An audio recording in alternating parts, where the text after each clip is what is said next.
Where are we going? Somewhere no one will ever find us. Where's that, Packard?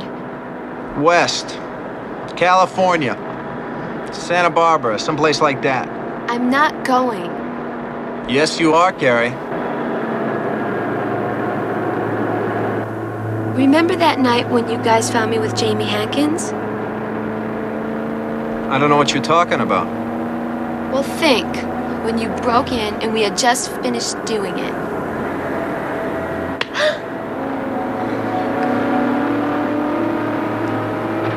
So it was you. Yeah. I was always with Jamie. I never made any promises to you. You're mine, that's it. You think I'd go to California with you? I'd rather go to Nogales, have the gutter boys' cretin children, and die than to be with you. You better shut up now, Carrie. I'm gonna have to... Yeah, you can kill me too, Packard. But you can never make me love you.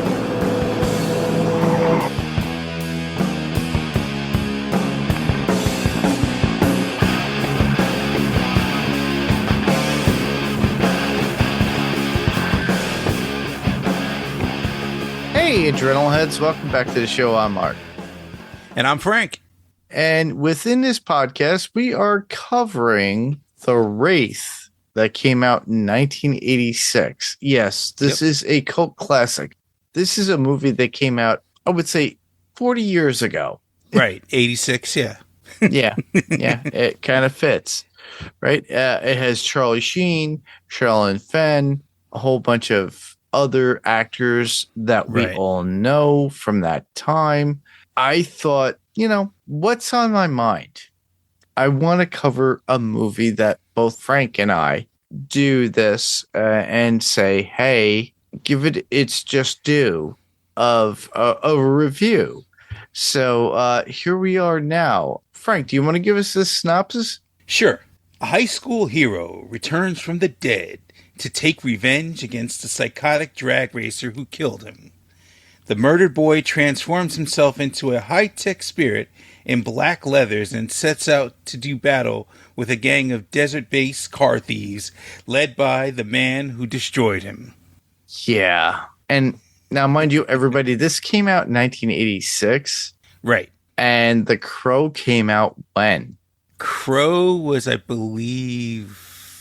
1993, went in the theater, and 94. J.O. Barr had actually did this kind of thing in the comics in 1988, 89. Right. At that point. So there is kind of an influence from this movie into Obar's kind of story, which my friend Lara and I have discussed on Panels of Pixels podcast. We didn't discuss this particular film because as I was watching this film again for probably the 30th time in my life, I realized, I'm like, hold on, this is The Crow before The Crow became The Crow. I also got the same, I was watching and I was like, man, I saw this way back in the day. But obviously, I saw it before The Crow even came out. Because at the time, it was on HBO or whatever channel that I had at the time. And it was one of those movies that you saw a lot. It's one of the ones that was in heavy rotation. So... yeah, and it didn't do well in the theaters. It got cult status based upon VHS release as well as... By the time I got to see it, was probably 1987 on HBO at that time. Yeah. And The Wraith itself had grossed approximately $3.5 million at the worldwide box office against an estimated budget of $2.7 million? Right. To make. And it opened in the US on November 21st in 1986, earning roughly $1.4 million. And on its opening weekend, honestly, it's kind of like a tragedy to itself, but it became a classic and a cult classic for people who watched it on HBO Max and on VHS over the years. Right. Mainly from the stem from Charlie Sheen. We all know this. Yeah. Despite its initial box office, it gained cult status following later on, which we all know. So now it has a 33% Rotten Tomatoes rating based on 15 reviews and a 39 to 100 on a Metacritic. Audience feedback is more favorable with a 5.9 out of 10 on IMDb rating and a 2.84 out of 5 on Rate Your Music, because this movie has a lot of music. This was like literally in the 80s where we had music soundtracks that really defined a film, and it was during the mid 80s at that point where they realized it's like, oh, pop music or popular music at that point, whether it be heavy metal or whatever, is going to define the film. So people watch it for that aspect, but also as well as the storyline, and as nostalgic as it is, we still go back to it. A lot of people still go back to it. This is still something that people still watch to this day. They're like, oh, when was Charlie Sheen really good? Oh, Red Dawn. Oh, The Wraith. Oh, Platoon. Oh, these movies that were so great at that time in the mid 80s, because that's where Charlie Sheen ruled. And he was the face. He was the guy to go to. Ferris Bueller's Day Off. Even that one little nitpick cameo. Oh my God. Yeah. And honestly, we also had Sherilyn Fenn, who was the it girl for that time in the mid 80s. I would say anywhere between 1985 all the way up until 1994. Sherilyn Fenn was in everything that you could think of that was very exploitative or very interesting to watch. Right. And you wanted to see her because she was beautiful. She did portray the characters greatly in her characters in those films. And she did that within this film. So I'm thinking, we need to talk about this particular film. I had a hankering. I really wanted to, and I reached out to Frank and said, "Hey, we need to cover this particular film," and he knew right away. Right? That's when it comes to those movies like this and like Megaforce stuff like that. Yeah. Mark just calls me and says, "Hey, do you want to talk about this movie?" He doesn't ask me if I've seen it because he knows I've already seen it. You know what I mean? He doesn't ask me. He just goes, "Hey, you want to talk about Megaforce? You want to talk about the Wraith?" Yeah, sure. I got it. Yeah. I knew he'd seen it. And honestly, it's something we could talk about. This is the one thing that we could always talk about. Movies that we love, that we are nostalgic for, but just have fun talking about. Because if you talk to some kid who's a millennial or zennial, and they're going to be like, I don't know that movie. There's a lot of reactors making a lot of content on YouTube just off of the fact that they're catching up on movies that are classics to us that we've seen a million times. Yeah. But they've never even heard of it. Exactly. And that's the whole point of us talking about it, for the guys who actually saw it at that time when it came out, or a little bit, maybe a year after it did come out. So, all right, we kind of touched on a few actors before, but we're going to move into, as we always do, people who we may know within the film. So, Frank, do you want to start off with the first one? Sure. First, we have the star, and I say the star in quotations for a reason, but I'll go through this. Okay. Charlie Sheen, he's playing Jake Kesey, also the Wraith. I guarantee you he didn't wear that suit once, but I'm just going to say. Red Dawn. So we know Charlie Sheen from movies like, and Mark mentioned it earlier, Red Dawn, okay? Platoon, which is the movie that pretty much put him on the map. Yeah.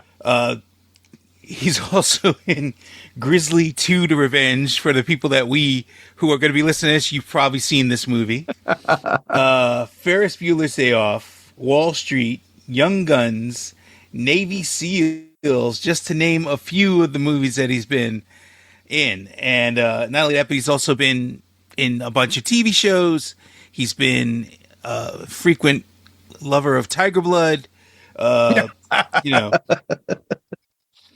So during an appearance that he was on Jay Leno's Garage.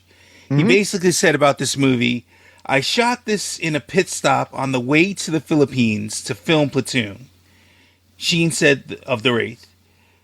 Oliver Stone went and saw it in the movie theater and called me so angrily afterwards, Sheen recalls, as Stone was genuinely worried that the Wraith was going to soil people's opinions of Platoon. Wow. Now, we all know there's no chance of that. If you've seen Platoon, it's an excellent film. Oh, yeah. There's no way the Wraith is affecting the Platoon, other than why was Charlie Sheen showing up in this movie? I'm gonna say for the paycheck, but you know. Yeah. Well, a lot of people I know or actors Exactly. have said that they have done it for the paycheck. Right. Robert Vaughn had told me that when he did, what was That'll Be on the Stars? Oh, no, not even Battle Beyond the Stars. What was it? Basketball. Okay. Yes. Yeah. Yes, With, he had literally had told me, he goes, I did that for the paycheck. Literally for the fact that, not to dissuade any actors in any way, they do it for the paycheck. They have to be working actors at that point. So Charlie actually did this, and this became a pretty much almost like a cult status, almost like basketball, if you think about it too. We no longer have Bob Vaughn, and Bob was a really great guy. Honestly, I got to know him personally. He was a really nice guy. But he basically told me, he goes, I did it for the paycheck. And I was like, okay. But the thing is that they are working people just like you and me, everybody else out there. So they got but mortgages, they got rent to pay. So exactly. He had his Cadillac to fix up and his classic Cadillac and everything else. With Charlie Sheen, he was just like, hey, this is another paycheck, and it does work. But the thing is, this lists in legacy status of anything that people love that have been around for years. We get that whole nostalgia feel. And it's one of those movies that we all go back to because it was overplayed on HBO, Cinemax, Showtime, what have you. You had friends said, hey, we're going to watch a movie. What are we going to watch? Oh, we rented a VHS tape. Yeah, back in the days of VHS tapes. We got it from Palmer Video. We got it from Blockbuster Video. We got it from all these different video stores. We're going to watch this for not one night and just have fun drinking, having a good time, and just watch this cool movie. And this would be that movie. This would be the movie that you could really enjoy with a bunch of your friends. Yeah. A couple of drinks. And just check out. It's one of those movies you could just watch and enjoy. Yeah. And we get out of this movie, we get other actors that we don't really know, but we've seen in other places, like Nick Cassavetes, who played Packard Walsh, and he was in Face Off, Blind Fury, if you remember that, everybody. That was a Rutger Hauer movie, right? Rutger Hauer, but it's his story of Zatoichi, it's the Japanese film, The Blind Swordsman. Yep. Something that we could actually top onto later, everybody, if you want. Yes. Just let us know. Delta Force 3, The Killing Game, and The Hangover Part 2. He came into something present in present day in the 21st century, as it were, everybody, too. So we got Nick Cassavetes in that. I'm glad I'm pronouncing his name properly, too. All right. Awesome. Next one. Next one is Sherilyn Fenn, who we talked about a little bit earlier. She played Carrie Johnson, and she's also well known for being in Twin Peaks, Just One of the Guys, Boxing Helena. There's a lot of different movies with like New Moon and Meridian. Yeah, that's exactly what I was thinking of. Yeah. Which she was in those films. And also she's been on TV shows and things like that. If you saw her, you'd be like, oh, yeah, I've seen her before in other things, because she's got really beautiful eyes and she's a very pretty woman to begin with. But she still is. And she is beautiful. You could see her at every convention now known to man, everybody. So if you are convention people like myself and you like to go see celebrities, do so. Check her out. I'm pretty sure she's entertaining that particular circuit, and just go visit her and show your love for her. Honestly, I loved her in Boxing Helena. Honestly, I loved her in that particular role, because that particular role was very much almost of, I don't know. She's also the victim, but she's also the person who is taking control of Julian Sand's character at that point. And it's a movie that I want to cover. So I'm pretty sure Frank and I will be covering that come October when we get to Halloween. It's also a difficult role to play, because it is at the point when I don't want to ruin it for anybody, but when she loses her arms and her legs, how do you're losing mobility. You know what I mean? So you're stuck. All she has is a brain. Right. So it's a very challenging role to play. It's not something that you would expect her to have done, but she's great in it. So yeah. I highly recommend that. For all your listeners, go back, watch that particular film. You should be able to find it on Tubi, Pluto, whoever, Amazon Prime, Netflix. Who knows where it is? It makes the rounds. Yeah. It does make the rounds. So check it out if you can. If not, you can probably find it on iTunes or on Roku, whatever, for a small price, probably between $5 and $10. I highly recommend it. But we will probably go to that particular movie in the near future. Next up, Jamie Bosian. And he played Gutter Boy in this particular film for the Wraith 1986. And he was in Con Air 1997. That's the only thing you could find, right? Well, there were other movies that he's been in, but it's very small, very small productions. This is the biggest thing that he was in that you would remember from Con Air. Great movie, and he's going to be like one of the prisoners in the background. So, man, but he's always out there. He's a working actor, so he's commonly he's been in other things. Yeah. He's struggling actor, and he's still working in the California and Georgia area, obviously. So he's probably still working to this day. When I looked it up, he is still alive, everybody. Yes. And he didn't find his demise from Packard's issues and everything. That was film. Rough. Yeah. Yeah, exactly. So next up, we have, I'm going to butcher this name, David Oyelowo. He played Stephen Jacobs.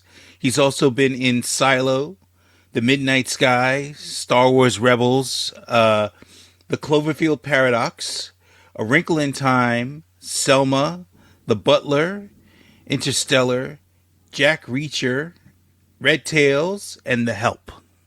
Oh, he's been around. So he's been a working actor constantly. So he's been in cinema. Awesome. We got Christopher Bradley, who plays Jamie Hankins.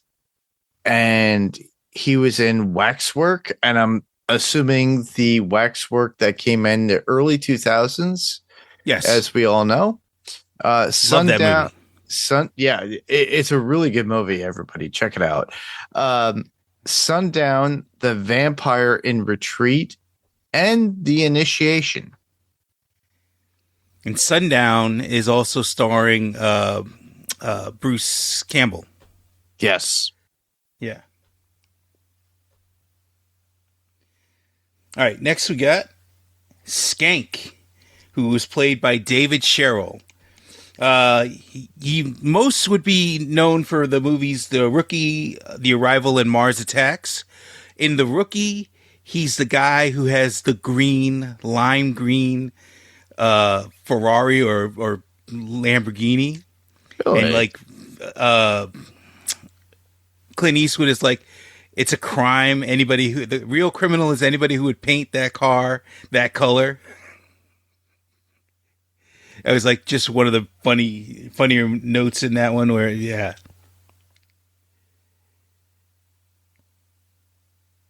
All right. Well, next up would be Matthew Barry, who plays Billy Hankins in The Wraith. And he was in the movie Luna in 1979, Ed Wood in 1994, The Notebook in 2004. Wow. Which The Notebook was directed by Nick Cassavetes. Yes. Wow. Go figure, right? Yep. Cassavetes has moved on big time. Alpha Dog in 2006. That was a James Franco movie, wasn't it? I believe, yeah. Yeah. It was a party kind of movie, which is very interesting. Next up, Rush Hour 3 in 2007 and Men Up in 2023. Cool. I got the good one. Yes, you do. Clint Howard. And anybody who knows genre films or anything along those lines, well, really any films, really, because he's never been stuck in just one type of genre. So yeah, Clint Howard was playing Rughead, and that wig that he wore, which that was a wig. Yes, it was done. It's like it's an homage to Eraserhead. Yes, it was. Yeah. Clint Howard's had a lot of credits for his presence over the years within film and TV.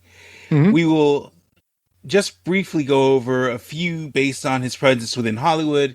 He's the older brother of Ron Howard, who we know from playing Richie Cunningham on Happy Days. Mm-hmm. Clint has been in the forefront of TV and film since he was at the age of 2 on the Andy Griffith Show in 1962 as Leon. Mm-hmm. He then moved on to more TV shows and films within his career like Gentle Ben, Star Trek, the original series in the 60s, and then doing more movies in the later years. He has been around for a long time, longer than his brother Ron Howard, who was known as Richie Cunningham from Happy Days on TV, and a huge producer and director in Hollywood. Clint has been the go-to character actor that we all love and like in the films first, and he's been in things like Apollo 13 in 1995, Silent Night, Deadly Night, 1990, The Grinch Who Stole Christmas in 2000, and so many more. He is the voice and face we have seen within cinema for many years. There's only one Clint Howard in this world, and you've seen him in movies and TV. Yes, absolutely. Even if you don't know the name Clint Howard, if you see his face, you will sit there and go, "Oh, yes, I've seen that guy." That dude. yeah, I know. Exactly. Yeah, and he's been in a lot of stuff. He's been in a lot of stuff. he's involved in with anything that his brother Ron Howard produces. Oh yeah. And honestly, that's not nepotism. I think No, not at all. I think it's more of respect for the Right. fact that Ron has a lot of respect for his older brother. And he was in the Twilight Zone episodes and a few other things too over the years. I love the fact that we have Clint Howard in this film. You know, he is a character actor. He's played multiple other characters within horror and sci-fi over the years. Oh yeah. But he's one of those guys that we just know. You know, he could be the bald guy, he could be the guy with the bad wig and everything else. But the thing is, it's Clint Howard. Right. He knows how to deliver. Yeah, So. it's not nepotism at all because he's an actually good actor. Yeah. When you watch him in things, you see the part he's playing. Granted, you recognize the face, but you also see the part that he's playing, and that's the sign of a good actor, is when you forget about them. Yeah. They're that character. Yeah, and you realize he's playing a character, and he just embraces it, and I really just love that.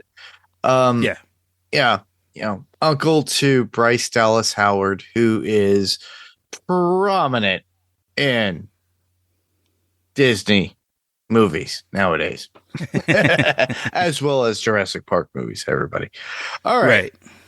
Next up for this particular film, Bernard Hill, who plays the narrator. And Bernard Hill is an actor and voice actor who we all have heard and seen on film. We could see him in films like The Boys from Black Stuff from 1982, The Bounty from 1984, the Lord of the Rings series by Peter Jackson from 2002 to 2003, and so much more. He has a legacy that fills decades. Check out his IMDb if you want to, because his voice is synonymous with cinema. So check that out. All right. Next we have Randy Quaid, who is, an icon in his own right. Mm-hmm. He's been part of the movie scene since like The Last Detail in 1973. He's been making a name for himself with movies like the Vacation series, Pluto Nash, Freaked, Hard Rain, and so much more. A world that we talk about within action films in this podcast. Mm-hmm. Oh, hang on. I missed something there. I got it. Sorry. A brother of Dennis Quaid and Uncle Jack to Jack Quaid. He is popular within this world, and we talk about within action films in this podcast, as well as Independence Day from 1996, which he had a very memorable part in that. Yep. Check him out in his other films. He is an actor's legacy, and you should watch him as well as comedy. Yeah. Yeah, he's very comedic, and every portrayal that he has. That's mostly what he's known for, is being comedian, kind of comedic parts. But he's also got serious parts too. Yeah. Yeah.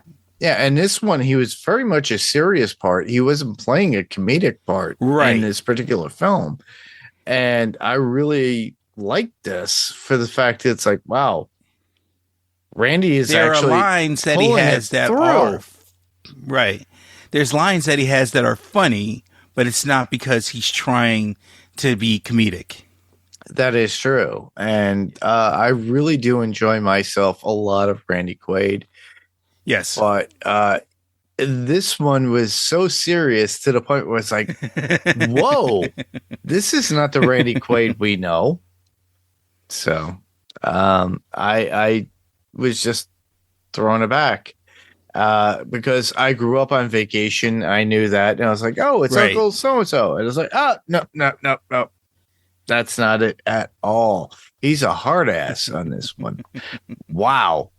And he's making the rounds at conventions as well, so give him some love too. So that's about it for people who we may have known from the movie The Wraith 1986. So now we're gonna move into like general thoughts about the movie. Frank, do you have any specific thoughts about the movie? Your I have impression? many. I know you do. I have many as well. So, what was your first induction into watching this movie? Where do you stand today with this particular film and your memorable thoughts? So, my first watch of this was, it's one of those things where I think I saw it mentioned in like Fangoria first. Okay. And I said, it's one of those movies because they have this section of Fangoria, or if anybody who read Fangoria back in the day, there was a part where they said, oh, it's not a horror movie. Right? Because Fangoria mostly covered horror movies. And technically, there's a supernatural element to this, but it's not really a horror movie. It definitely has zero gore, if you really think about it. Yeah. Matter of fact, they make a big point of saying, oh, these kids, they are dead with no marks on them, which I'm going to get a little bit into that later. But that's where I probably first saw it. And that's what I remember me first seeing it and being like, oh man, this movie looks kind of cool. Mm-hmm. And it later showed up on HBO, and I was like, oh, I'm going to make sure I watch this movie. And I remember watching it, and at the time when I was younger, because I'm maybe about 15, 16 at the time when I'm watching this. What year was that? Around 1987, 1988? It was probably around 87 or 88 because it came out in 86. I definitely didn't see it in a theater, and it probably would have taken at least a year or two before it showed up on HBO. So I might have even been a little bit older. If it was 86 or 87, I might have been about 17. But anyway. All right. The biggest thing that you remember about this is the look of the Wraith, because it's basically a black racing suit, but it looks cool. They added little things to it to make it look like it was otherworldly, which is awesome. Yeah. And then the car. That's the biggest thing that gets you, is that this really awesome looking, which back in 86, if you look at the scene in the parking lot where they're showing all of the different kids like driving up with their cars, two of which I personally owned. Okay, I owned a Datsun B210, which there's a Datsun B210 in there, and I owned a Dodge Shadow, which there's a Dodge Shadow in there as well. So I was like, oh, well. And if you look at the cars, they're not sleek. They're basically get you from point A to point B cars. Average cars. That's what they are. Exactly right. Even the stuff that they're driving, the gang, like they've got old school Hemi Cudas and things like that, and they don't look as sleek and as nice as they do nowadays. Like, because the Barracuda still exists. Yeah. So that's the type of car, when you see that right away, you're like, oh man, that's crazy. Yeah, that is true. And the other thing is that it's a movie that has Martin Sheen in it, which, I mean, sorry, not Martin. See, and I'm doing that because I wrote down Martin Sheen. Charlie Sheen, who is the son of Martin Sheen. We didn't know too much about him at that time, other than, oh my God, he's the son of Martin Sheen. And later he was like, oh, he was in Platoon. That movie was great. And he's actually really good in that movie too. Yeah. So when I rewatched it, I couldn't stop seeing the similarities, like you did, to The Crow. And I've never read the comic book The Crow. Okay? But I have it. Seen the movie a million times. And Jim O'Barr, I have to say that, like, either he was inspired by it or he decided that he wanted to just have some homages, because either it was him or someone who was putting together the movie. Yeah, I think it was inspiration from the film, of him watching it and him writing it. Now, mind you, we did cover The Crow on Panels. The Pixels podcast, everybody. My friend Lara and myself have done the original from the 90s version of The Crow, and then we did the remake not too long ago. Oh, don't talk to me about the remake. Yeah, we did. We did talk about the remake. But the thing was, there is so much similarity within the story plot, within the comic detail, in comparison to the Wraith.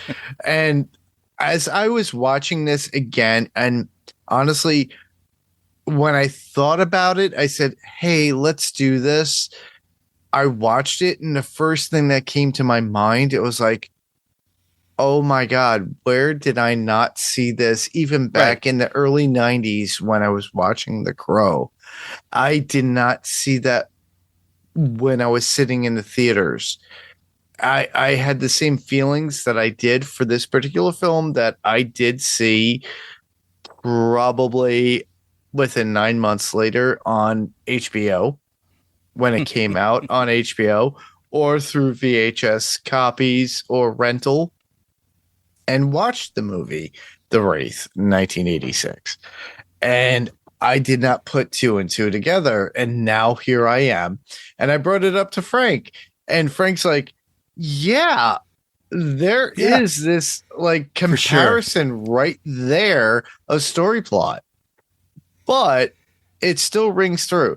This is an alien version in comparison to a mystical gothic noir kind of storyline that The Crow had. So it does work out in the sense that it's not copyright infringement. So please do not go after J. Obar, everybody, and do not go after the original Wraith creators. So wait, so did somebody who one of the creators say this was an alien? That the reason why he came back? Yeah, that's literally what it presents itself within the story. If you didn't watch the movie, no, I'm saying, okay, so it's the Wraith, which is a supernatural thing. Yes, but if you look at it, it is supernatural, but do you think that a supernatural thing could create like technology of that restraint? Well, I always thought of it as alien. And I never got that. I always saw it as very like, and like, not to go back to The Crow again, but basically like The Crow, where it's because it starts off with these 5 or 6 lights, and they come together to make the car. Correct. And he's there as well. Like that's like the very first scene in the movie. The lights come flying through. They blast through the sheriff's from space. Yeah, and it comes in. Well, you could say from space, but you could also say from like supernatural. You know, like it just appears out of thin air. That is true. When he is there, there's no like flying saucers. There's nothing that they say, and that's part of my observations that I had when I watched the movie again. Okay. There's a lot of lore that you can say is in the background, but it's never really explained completely. Wow, there is. You know what I mean? So, it's like, it's led to ambiguity, and we're right, exactly, and that's why we can each have different takes on it, and nobody's really ever. I just wanted to know if it was like a creator who said, "Oh, it's supposed to be aliens." It'd be a good way for us to get something from the writers or the producers of the film. Yeah. And hey, you guys could reach out to us and let us know. Right. Because even when Rughead is explaining it, he says, "Oh, it's an evil spirit. It's a, da-da-da-da." So for this one here, like when we're talking about similarities to The Crow, some of the things that I noticed were like, there's a point in the movie where the hero or the anti-hero destroys a business with a shotgun, which that happens in The Crow.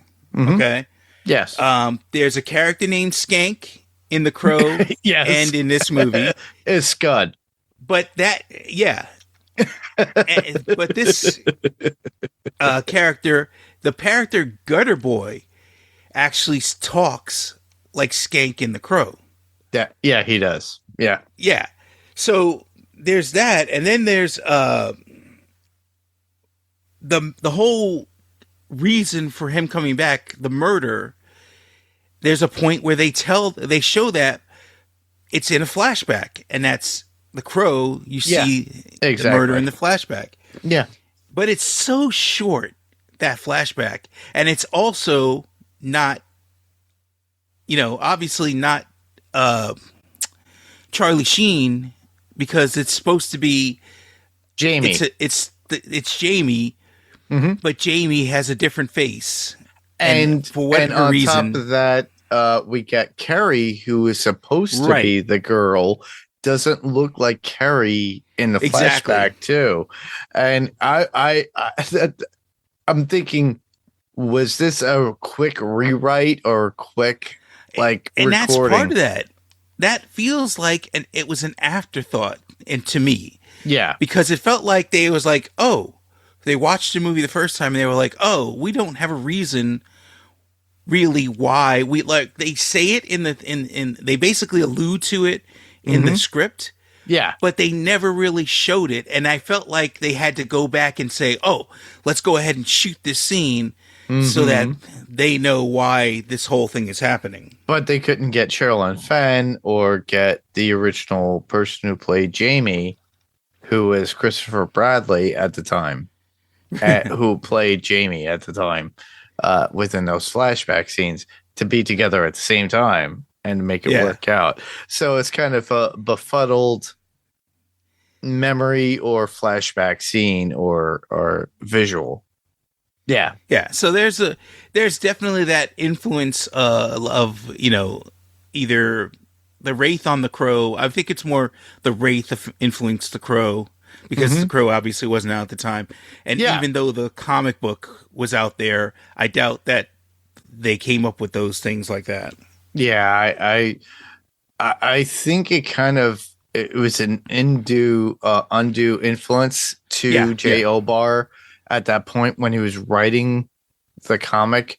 And if a lot of you guys don't know, the reason why he wrote the comic was based upon the death of his girlfriend at the time.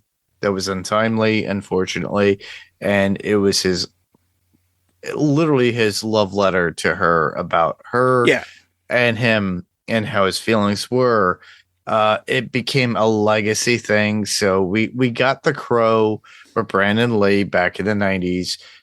It spawned, I'm going to say, at least 5 movies. Oh, yeah. After that, a TV series that lasted in 1 season. And then actually, the TV series was really good. The movies, I do not so love much. the TV series. I do. I do love the actor within the remake of The Crow. Yeah, he was amazing. And he's still working. He's a working actor, and I love him. Yeah. Iron Chef. Yeah, exactly. But we get this movie here, which is an amalgam of all this stuff. Vengeance, of kind of like taking charge of everything that had happened in his life, and he had to take this out amongst all those people who took his love from him. Now, mind you, in this case, it's Carrie. We do get his brother involved, which is played by Matthew Barry as Billy Hankins, right? Yep. So Billy is there, and he is the focus because he still is involved with Carrie's life and dealing with, of all things, Packard and his gang, and having to deal with the anger of Packard and everything else. Packard feeling that he owns Carrie in a certain way. Yeah. And it's like, oh, okay. And then out of the blue, we get Jake. And Jake shows up out of the blue in the very beginning of the film. which, and literally first thing he encounters is Carrie. Right. And he literally wants to take her and whatever. And then she goes, no, I gotta go. And yeah, because there's Packard's coming up and she doesn't want him to see her with Jake. Yeah. And it's an interesting story because this history there and everything else. Right. But then later on, he winds up going to, I guess in California, they have these lagoons or areas where they have waterways. What would you call them, Frank? They're like, I guess they're called like Rio or I forget the name exactly. They're not really lakes, but they're running areas of water where there's some areas where it's deep enough for you to swim. This is actually shot in Tucson. Yes, Arizona. Yeah.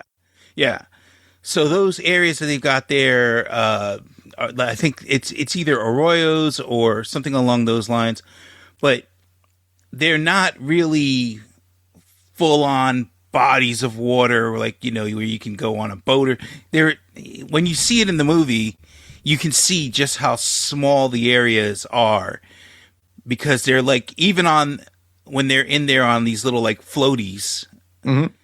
You can see there's not a lot of room. Yeah, where they're trying to navigate and they're trying to let's shoot here and have these two floaties floating next to each other and barely any space in between where the rocks start and where the actors are.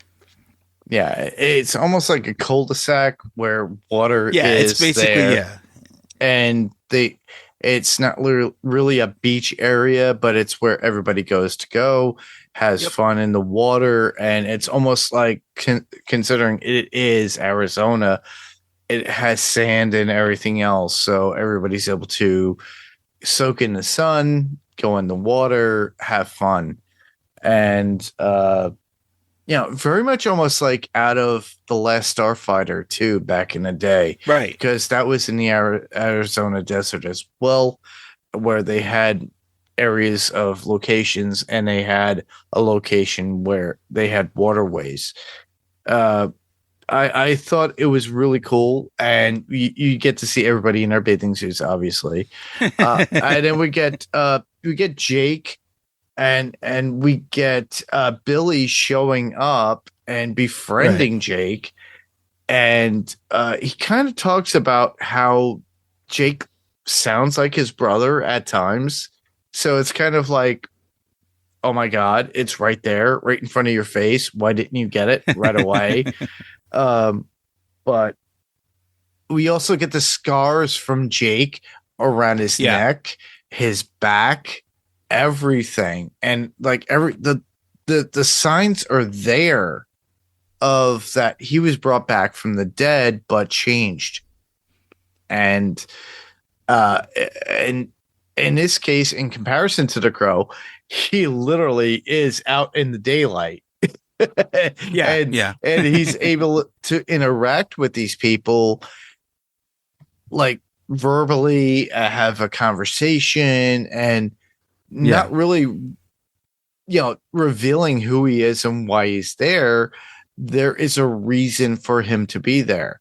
And we get throughout the movie, we do get to know Packard's group. Yeah. And we get to know Packard's what his like agenda is. Literally, it's like he wants to take pink slips, take all these cars, right? Be the top guy there in the area, and within that, he doesn't care if he cheats. Exactly. And his group is always there, and they're always behind him. You already said Rughead.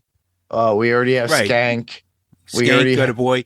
The other guys, they're the first ones killed, and they're really not that memorable. I mean, they're whatever. No. There has to be cannon fodder everywhere.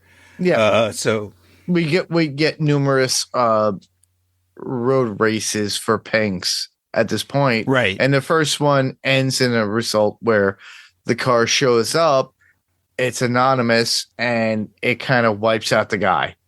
And it reassembles itself. And that's pretty much the main through line for that one, because, and that's part of the detriment. I think it would have been great if they'd have done a different type of kill for like each of these people. Yes. But it's pretty much what he does. He races them. He gets so far ahead of him that he's able to put the car in the road, knowing that the car is not going to be damaged, or it's going to come back, I should say. Yeah. And he lets them run into him. And that's part of the whole thing of the lore that I'm saying they don't really explain that well. Because I saw in the notes here that you had like one of the creators saying that the struts that he's wearing on the outside of his the Wraith costume, the metal arms, pieces, armatures, they disappear as he completes his kills, and that's supposed to be him getting stronger. And I was like watching the movie, and I noticed that happened. Now, the first time that it happens, they actually show you the Wraith costume, and it disappears in that first kill, after the first kill. Yeah. And then after that, it's part of the wreckage each time, and it isn't really clear that that's what's happening. I always watched it and thought, oh, that's part of the car, and when it comes back, that part goes back to where it's supposed to be. Yeah. Supposed to go back in the car. Yeah. So if they'd have had it each time where it disappeared on the right arm, then it disappeared on the left arm, then it disappeared on the legs, then you would have had a better idea of how this is working. But I always felt like it was like each of those things was a timer. Like he has a certain amount of time to get all of the people that he's supposed to get. Like he made a deal with either a higher entity or something along those lines. I just want to get my revenge. And once I get my revenge, it's these people.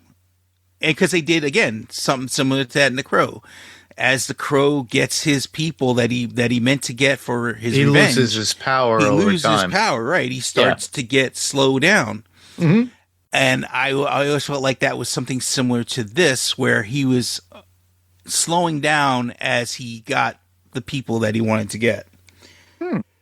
Then there's the whole thing of the cars explode. There's all kinds of fire, but the baddies aren't burned. Like their eyes are missing. Yep, the eyes are burned out. The eyes are burned out, and not for everybody. Not for Packer, because Packer's eyes are closed, and we didn't see. But those guys are their eyes are burned out. There's no damage to their body as far as either physical damage or burning damage or anything like that. So I always felt like it was them kind of saying those guys were already dead. They were already dead when this thing happened. He's just making it physically manifest now. And that's where they're good. That's how they're showing up. That's and literally cool. Packer, when he dies, he could have opened his eyes, literally could have opened his eyes in that car, and you wouldn't have really thought anything of it, because the way he's lying there is just like, okay. Anyway. But nonetheless, we do get the outcome where the hero, which is the Wraith, taking over and vanquishing and taking vengeance for his former self. And at one point, at the very end, he's leaving with the lady. Right. He's leaving with Carrie. He gives his car to his brother. Which the car's a little different. It was one of those things where I even wrote down in here, apparently Dodge has a supernatural afterlife division, since the Dodge / Chrysler badging is clearly visible in a few scenes. This, whether it's aliens or whether it's supernatural, okay, I doubt that Dodge had anything to do with the making of that car. I mean, yes, we know in the overall real life of it, they had everything to do with it. Of course. But in the story, it's like, oh, you died. You met the spirit of Dodge, and it brought you back. When they're talking about Ram Tough, it's just honestly, it reminds me of a movie that came out around the same time that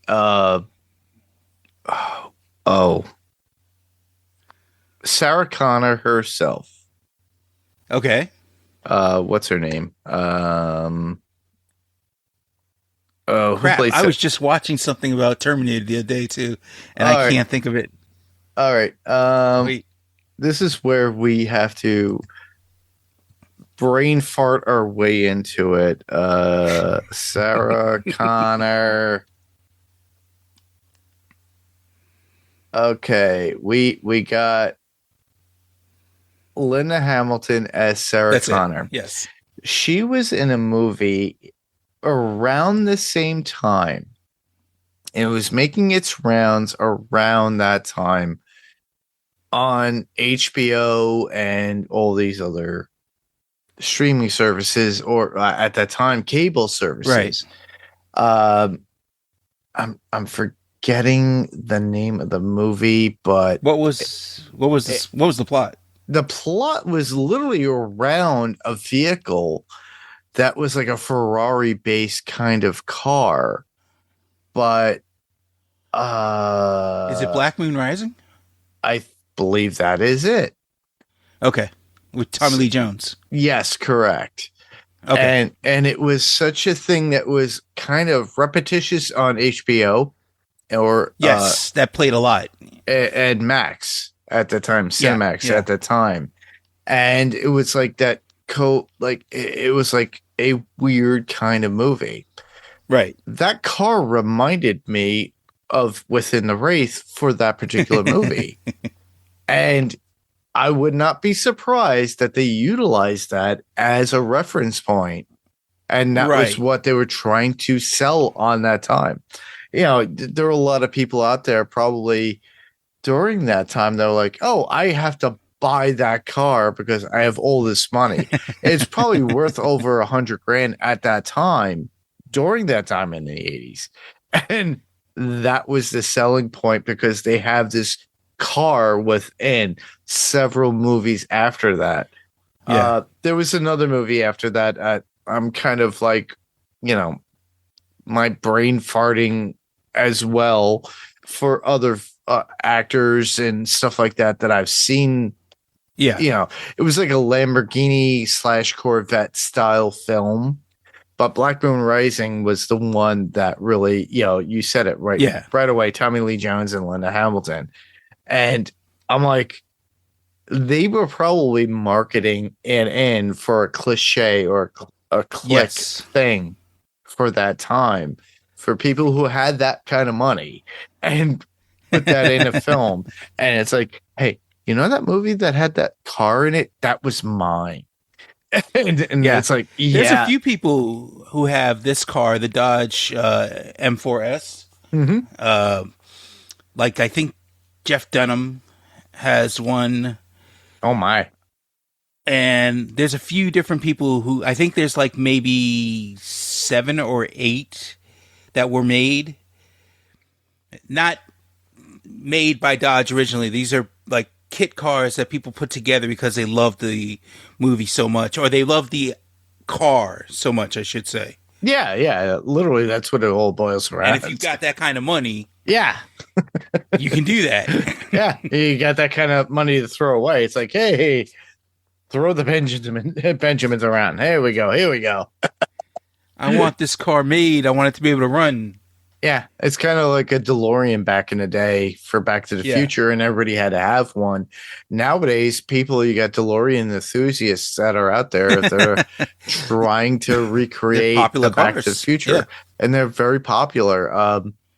You got Carrie Fisher's brother, who actually still owns a lot of film icon vehicles at his house and his garage. He has a Back to the Future car. He has Jurassic Park cars. He has everything out there known to man that was synonymous with film. and I hope he holds on to them because his mother was amazing at collecting Hollywood royalty when it comes to costumes and everything else. And I really do enjoy that. I would love to see a museum of those cars, those costumes, and everything in a distinct museum just to see that stuff. I would pay money to go see that because that is film royalty right there. I think she had stuff from like The Wizard of Oz and Gone with the Wind and everything else. And it's just like, whoa. And then Carrie is gone. She's gone. He is still around, but oh my God, I would love to see these cars. You could get to see some of this stuff at Universal Studios out in California. Yeah. As well as in Florida as well. But that's not the whole thing, everybody. There's some stuff that's still missing. And I love to watch that stuff. I loved going to Madame Tussauds and seeing the Wax Museum stuff. But the thing is like, that is film stuff. If somebody has that car from the Wraith, I would go see it. Kind of like back in the day when I was like 9 years old and I got to see the General Lee from the Dukes of Hazzard, one of the original cars. And oh my God, I got to see it and I got to take a bunch of pictures. And I have like a collage which came out from me taking a bunch of pictures out of that day that my father took me to. And I think that was the first time my father was just like, he's interested in cars. He's not interested in all this goofy, wild sci-fi stuff. I do love cars. I love Knight Rider. I love Dukes of Hazzard. I loved all those shows that had really cool cars in it. And I think my father realized it's like, he just likes cool stuff. And he's just like, all right, cool. Right. But I have these pictures where it was like a full collage. It was one of 5 cars that they had from the Dukes of Hazzard. If I had the chance to see this Interceptor that they have for the Wraith, I would go see it. Honestly, they've done this for Mad Max, the original Interceptor for Mad Max in Australia. And they do have them available. Minty Comedic Arts actually I love him. Comedic Arts.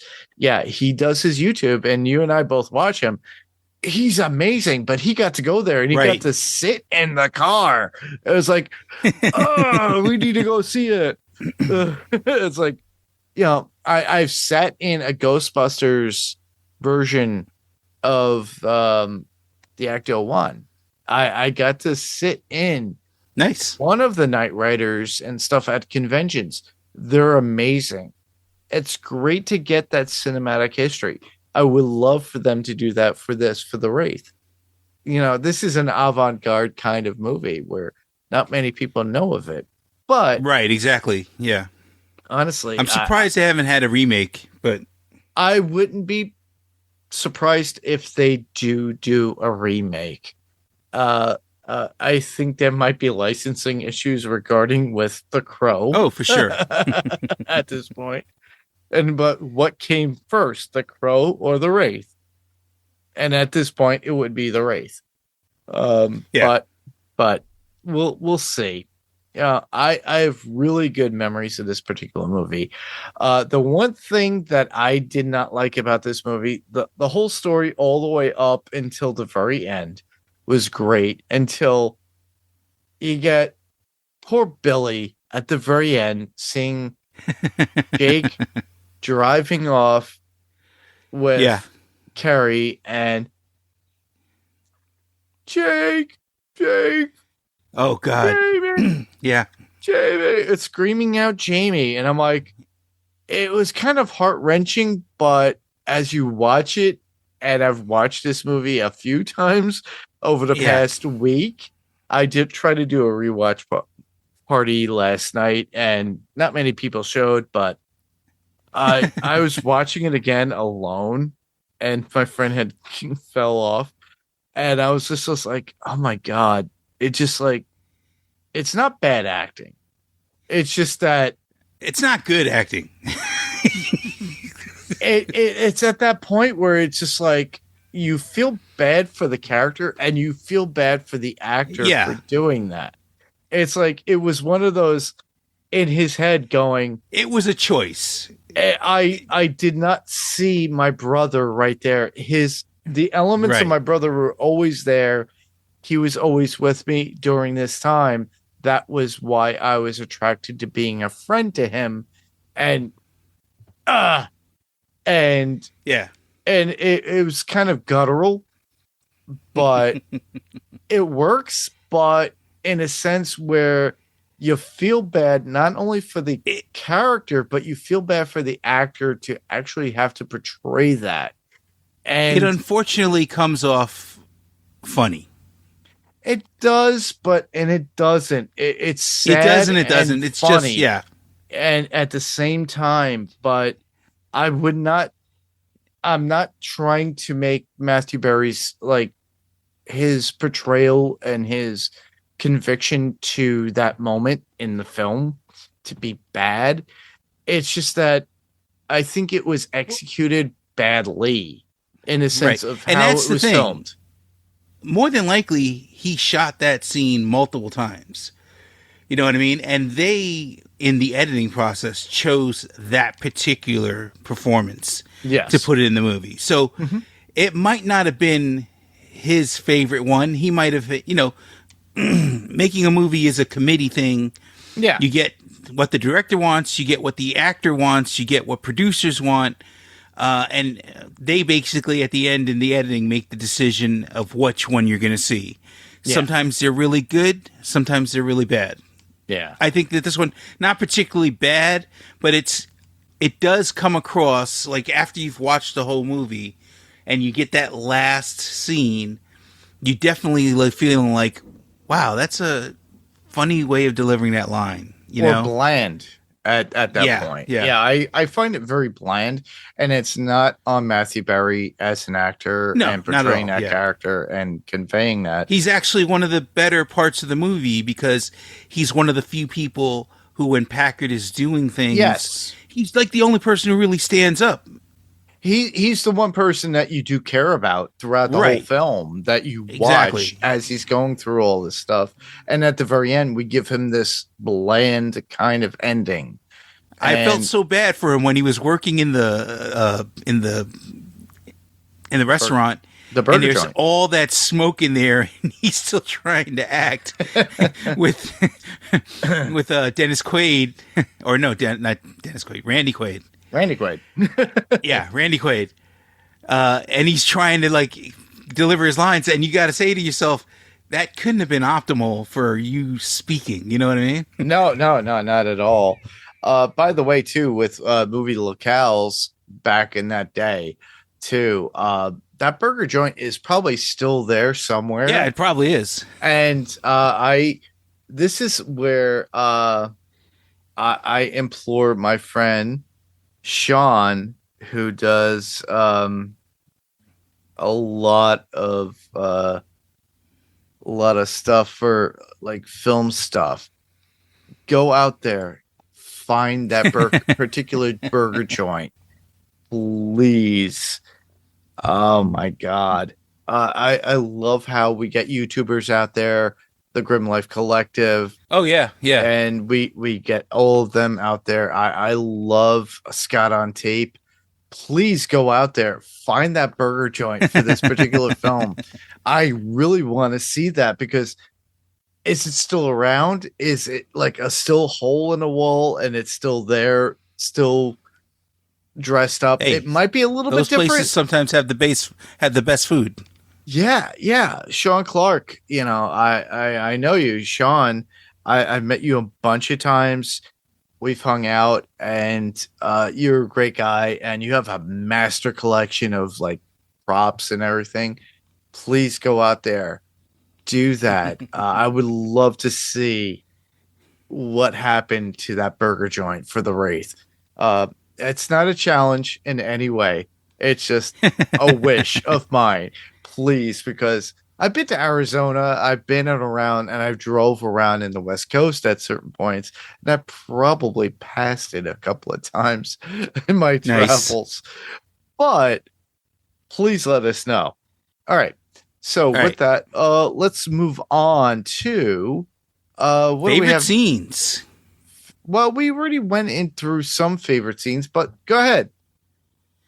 Okay, so yeah, we went over a few different scenes, but I had to say my favorite scene of the movie, just because it's so out there. Go ahead. It's where Rughead goes to add the radio killers, like they were talking about. Like, there's a part of the movie where he's like Packard's at him, like, "Are the radio killers ready? What's the deal? What's this?" Right? Oh yeah. He's like, he's got it, and he goes to put it into the car. He tells him like this. Hey, we need you to go ahead and lift your hood. We're going to add this radio killer. If you try to run, we're going to kill your engine. Oh yeah, and it's all like, and it's swirly, and then he opens it like up. electrical. Well, he gets like gets two surprises. One, the engine opens like in the midway of the car, and it's in the rear. Mm-hmm. Which that's already like it opens up like a friggin' like a jackknife. Or European style car at that point. Yeah. But at that point, you'd never really seen that, and that's part of the reason why they used it in the movie is because that way of a car having an engine doesn't really play that well in the United States. There aren't a lot of cars that have rear engines. But there's that, and then there's the whole thing of you see the engine and you realize Dodge didn't make this. You know what I mean? It's like, it's got lights and everything. It's like cool. But there's a point where he's looking at it, Clint Howard, Rughead. The look on his face is like, whoa. His face. Exactly. It gave me vibes of Pulp Fiction. When they opened the briefcase. Yes, when they opened the briefcase. And I was sitting there and I was like, oh my God. Wouldn't it have been great if they just had it where it opened, you saw the lights, and you saw and his you face. never saw the engine. Yeah, exactly. You never saw the engine, but you saw the look on his face because the look on his face is priceless. Yeah, that and would be the director's cut. Packard, you have to come see this. And the guy's like, no, it's fine. Just do what you got to do. That would have been awesome if they'd have done something like that. Yeah, that would have been the Quentin Tarantino version of the particular film, right? But honestly, it would have probably worked better for the fact that not seeing or knowing is more elusive than what it is. So I'm and pretty that's sure. the thing that makes him start looking at it and saying, wait a minute, this is not of this world. Person. This is a wraith. Yeah. And he's the first person who actually says those words. He's like, this is a wraith. Yeah. And I don't have anything to do with it. It's actually the reason why he basically survives because all the other people get killed in different ways. Yep. Well, mostly just hitting the car, but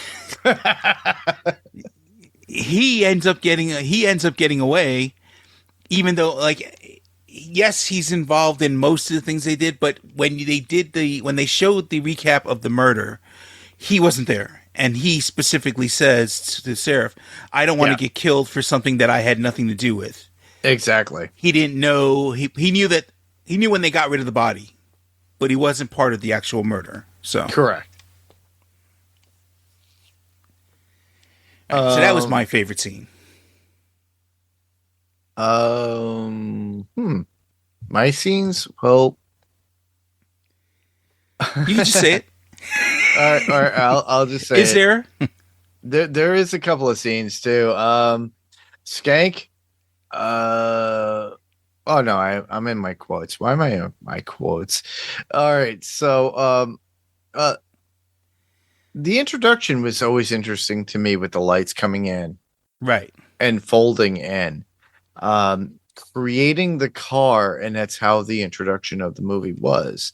It looked like parts of a car coming together, but it was all electrostatic and everything else, like kind of like a UFO coming to form something.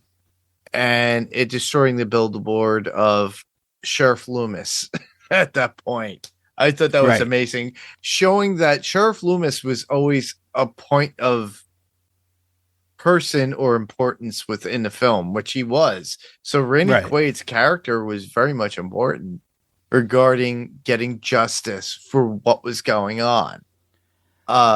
You're thinking right away, it's like, oh, they're gonna kill Loomis at this point, which is so funny too, because if you think about it, Loomis. Well, I always kind of felt like the whole destruction of the billboard in the way that it was done, because it takes out his face.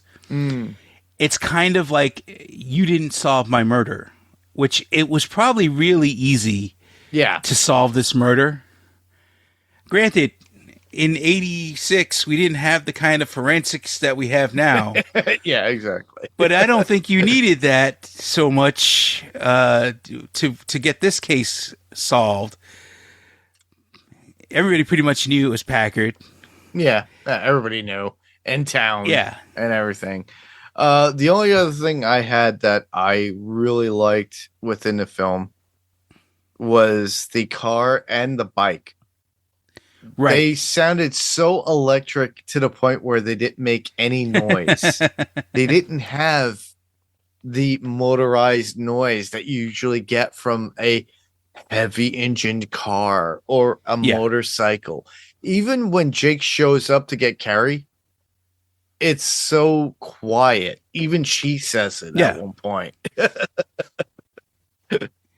It's a 4-cylinder car, so yeah, exactly, right? Anything else? not for favorite scenes, no. All right, cool. I always love the flashbacks within it. Within the movie, the night that Jamie had died, it comes all the time to just remind us what had happened with Packard and his crew. Very similar, and I'm sounding redundant at this point with the Crow.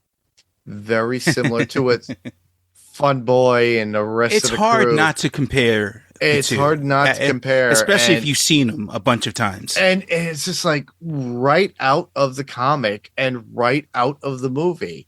I was like, all right, did somebody just literally blatantly rip this off for The Crow from 1994 and put this from 1986?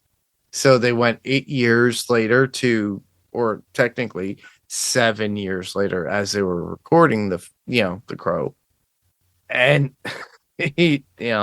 and recreate this scene, and it's just wild. We already mentioned that Sherilyn Fenn was not Carrie in that particular scene at that point, and it's just that's why they cover her face so quickly. Yeah, well, her hair too is a different color, right? Yeah, it's like completely bleach blonde. And then it's not the same actors. But I thought... And at the time when they're shooting that, she's dating Johnny Depp. And he's on the set a lot. Oh, really? Yeah. He was. I think he was actually supposed to play Jake. But for whatever reason, filming with his schedule, it didn't work out. Oh, my goodness. So that would have been a very different movie. That would be a very different movie. All that information from Mr. Frank Gonzalez. Frank Rodriguez. Sorry. Yes. Frank Rodriguez. Why do we get names mixed up? All right. Man, I don't know. That we have a lot of things running around our heads. Both of us. I just know that just because every once in a while I come up with a fact that I'm like, why do I even know that? Exactly, right? It's like, why did I come up with that? All right. I think we should move on into... Well... Interesting and unknown facts? Yeah, well, let's go into that, man. All right, cool. You started off. All right, so we had real versus fake cars. There's actually the PPG pace car, which that's what they used for the Wraith car. Mhm. At the time it was worth more than $1 million, and it's got to be worth a lot more than that now if there was any of the originals running around. They used that for close-ups, but they also had 4 fiberglass replicas, which were built on Volkswagen chassis, and they used those for the stunts and also the crash sequences. Cool. Next up, a tragic loss. So during a high-speed chase Right. scene, a camera car overturned, killing an assistant cameraman by the name of Bruce Ingram and injuring others. So they did have a loss on the set of the actual filming of the movie. And they dedicate the movie to him. That's before the very credits end. start rolling. It's there. It was a rapid production, and it was not a lot of time to get it done. Charlie Sheen filmed all his scenes in one day before moving on to Platoon. The entire film was shot in roughly 20 days, which doesn't generally happen. But for this production, you could see that they were moving fast. They reuse a lot of footage as far as like road footage and things like that. So they cut corners where they could. Yeah, well, they made it work, and we got exactly right. It works. It doesn't. Yeah. It doesn't take away from the movie. I mean, realistically, if you shot all those car races and things like that, they would look the same no matter what you did. Yeah, but reusing is just the same. Next up, the Wraith mechanism. So director Mike Marvin explained that the Wraith gets physically stronger with each revenge kill, which is why he can discard his metal braces as the movie progresses, which Frank had already pointed out before. Not very well explained in the movie, but anyway. No, it's not. So famous connections. Nick Cassavetes, who plays William, the villain Packard, later directed The Notebook, which I mentioned earlier. Also, a very young Brooke Burke makes an appearance as a waitress at Big K's Burgers, which is the burger joint where Interesting. Billy worked. Yeah. Yeah. So for those of you who are on a rewatch, after you listen to us and have fun, look out for Brooke Book. It'd be good. All right. So before we move on, let me just mention really quickly. Nick Cassavetes is the son of a very famous actor who I'm having trouble remembering his name right now. It's obviously Cassavetes.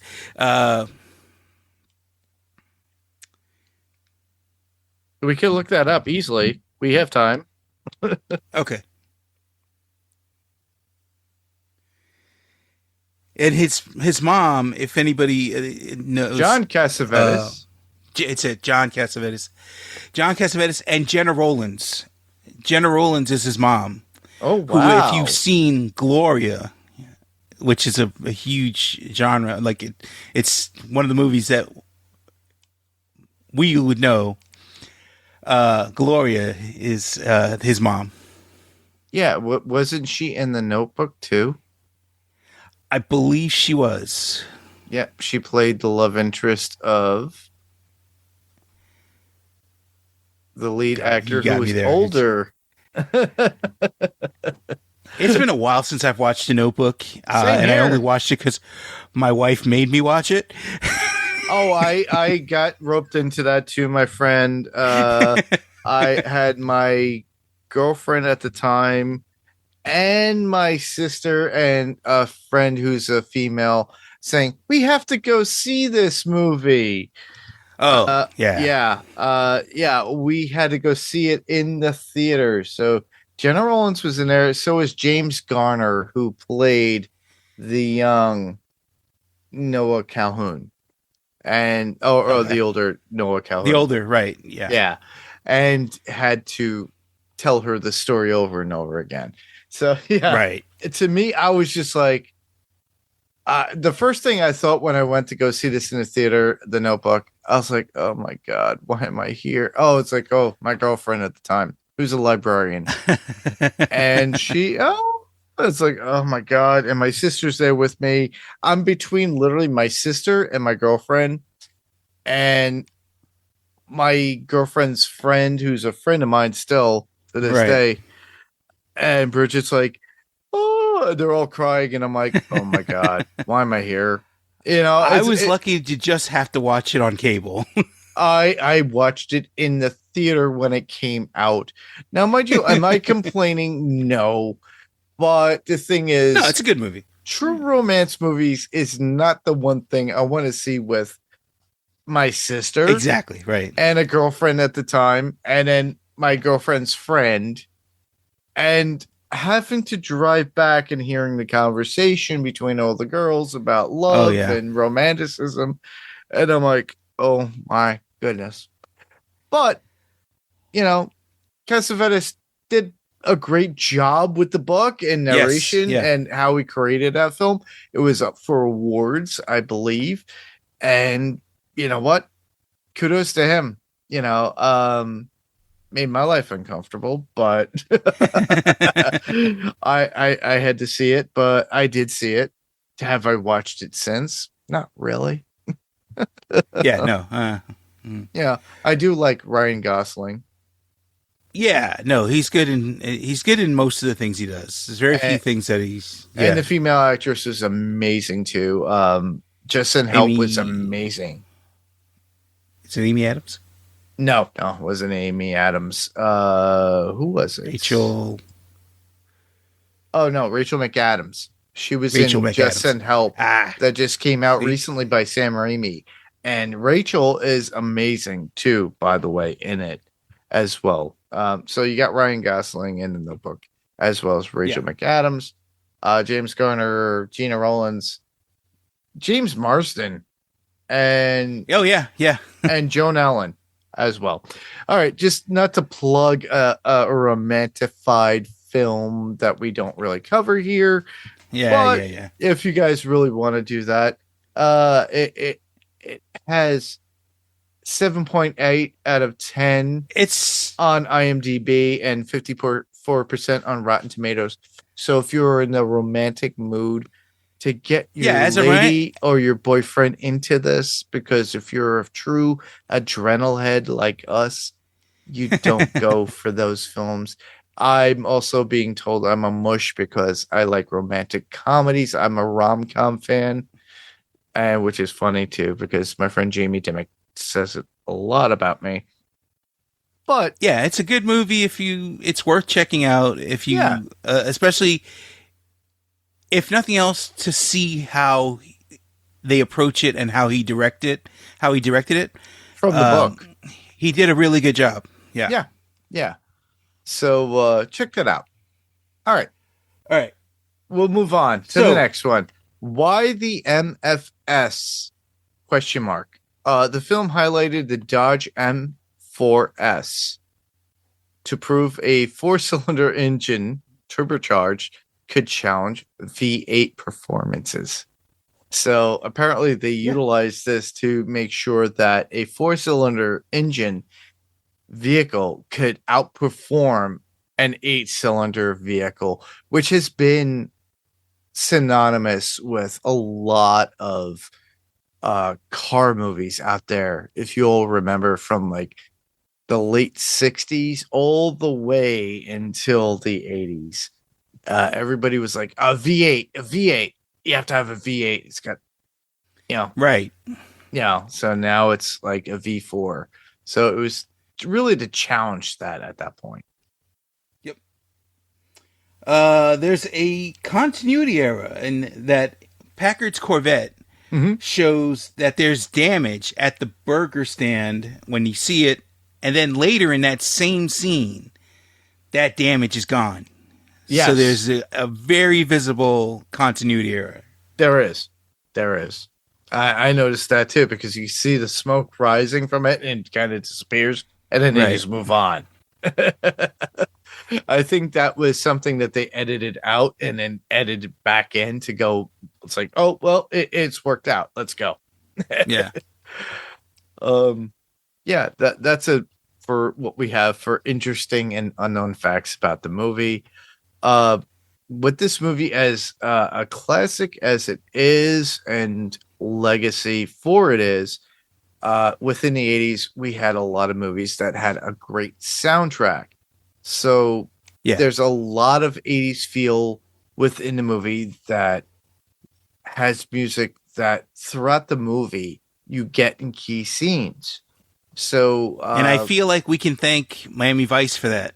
yeah, during that time, it was like, well, Miami Vice came out around what, 84, 85? 84. Yeah. So, and throughout, like from 84 all the way to 89 to 90, we got movies that had like synonymous music, like Beverly Hills Cop, Lethal Weapon, Top Gun. Top Gun, everything. It was like the music drove the movie, and the movie soundtrack sometimes outperforms the movie itself at times. Right. So within this movie, we have several different songs that show up within the movie itself in key scenes. So we have a few. We're going to go through the movies that are there, or the songs that are there, not the movies. But let's talk about the first one. All right, first one we got is Where's the Fire, which was written and performed by Tim Feehan, and that was courtesy of Scotty Brothers Records. Mm-hmm. That's that. Yep. We had Secret Loser. Yep. By Ozzy Osbourne, Jake Ely, and Bob Daisley, and that was performed by Ozzy Osbourne.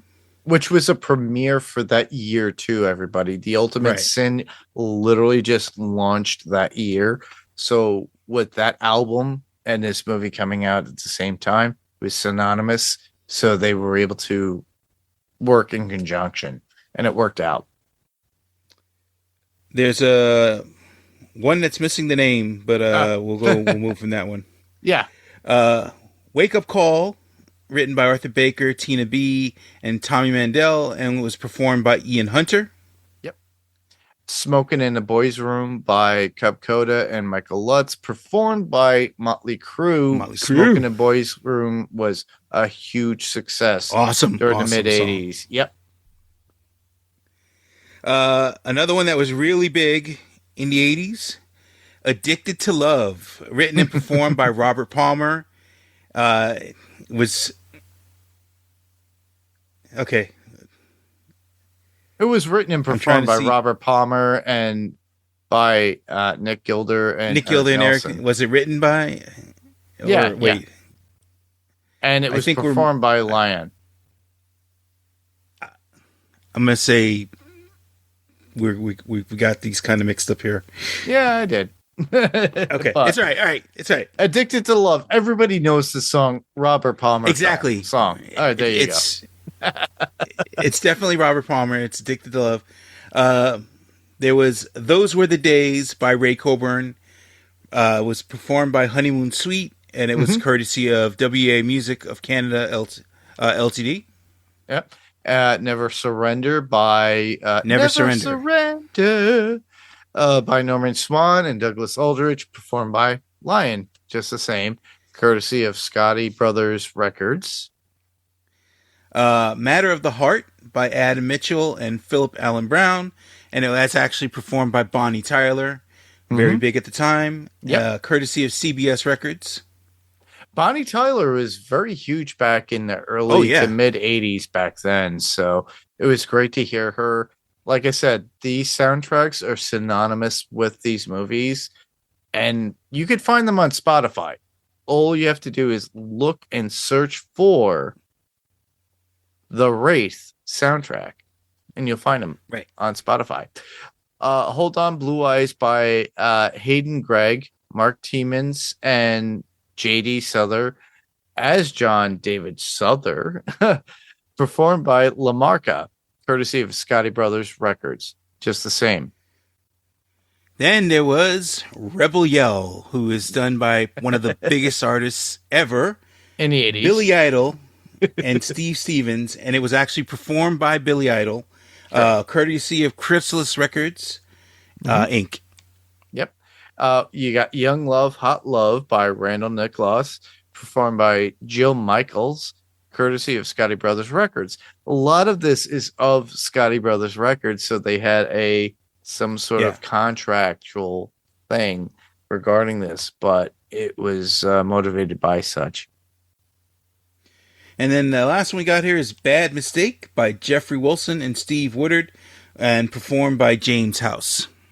So these are all staples of, guess what? 80s.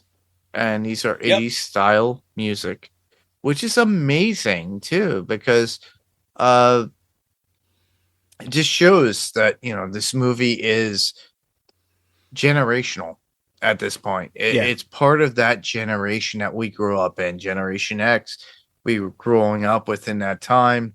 That's how we felt. And we all know that music. We feel it. You could hear the type of music it is for its time. And it is a soundtrack for its time.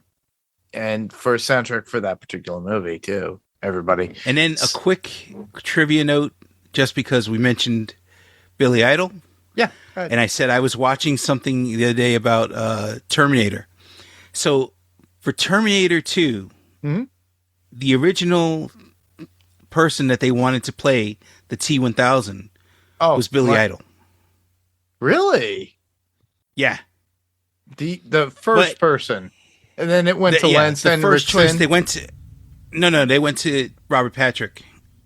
The T-1000. No, Terminator 2 you're talking about. Yeah, Terminator 2. Oh, okay. I'm thinking about Terminator 1. No. Terminator 2, they originally wanted the T-1000 to be played by Billy Idol. Oh, wow. But he had been in a motorcycle accident. Yes, he was. So he couldn't pull off all of the running that was required. And then they went to Robert Patrick.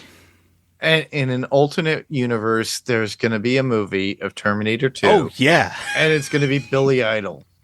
Everybody. And that would have been awesome. And it wouldn't be Robert Patrick. And I'm sure Robert Patrick's listening to this going, screw you guys. I'm here. No. Hey, he will forever be the T-1000. Oh, yeah. He will always be the T-1000 to me. He will also be Cape Gallo from Scorpion. And he would always be the guy from X-Files that replaced Mulder. Oh, yeah. But gotta love that. Wow. That's a good known fact. Unknown fact right there. Awesome. All right, let's move into movie quotes. Do you have any movie quotes, sir? I do. Okay, and I love this quote just because it goes back to another movie. So in the movie, when the Wraith shows up and starts using his Franchi Spaz 12 shotgun with electronic lights on it to make it look futuristic. Yep. They ask the character Skank, who's that guy? And he says, I don't know, but whoever he is, he's weird and pissed off. Which is very similar to the line from The Thing, John Carpenter's The Thing. They ask Clark, what's wrong? And he's like, I don't know what the hell's in there, but it's weird and pissed off, whatever it is. So I love the fact that those two lines are so similar. That's pretty cool. I love how it kind of intertwines with like alien-based stuff, if you think about it, right, too. So, all right, cool. The other one that I have is there's a point where Carrie tells Packard, you think I'd go to California with you? I'd rather go to Nogales, have the gutter boys' cretin children, and die than to be with you.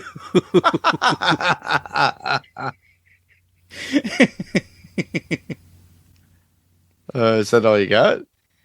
I got one more. All right, good. All right, so this is Packard talking to... No, actually, I think it's Loomis, Dennis Quaid's character.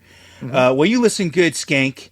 I know it's going to be hard with your Melanon chemical overload, and there's a killer out there, and I'm going to track that hairball down. So when you two craterheads get finished mining for nose gold and get your relapse of memory, you let me know, huh? I'm just a phone call away.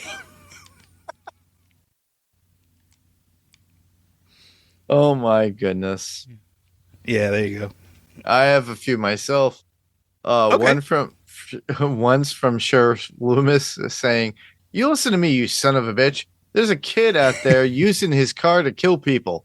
Not that it's such a big deal since it seems to be your gang he's got it in for. So if Yeah. you guys try to take the law into your own hands and that killer turns up dead, I'm going to see you all sniffing cyanide in the Arizona gas chamber." Randy Quaid, really perfect. Definitely a great Yes. execution on that one too. Other than mine, the next one I would have would be from Skank himself saying, "Man, I smell a cop. Do you smell a cop?" And Gutterboy goes, "I smell French fries." Skank, but that don't make no sense, huh? And that was them in the Nice. desert.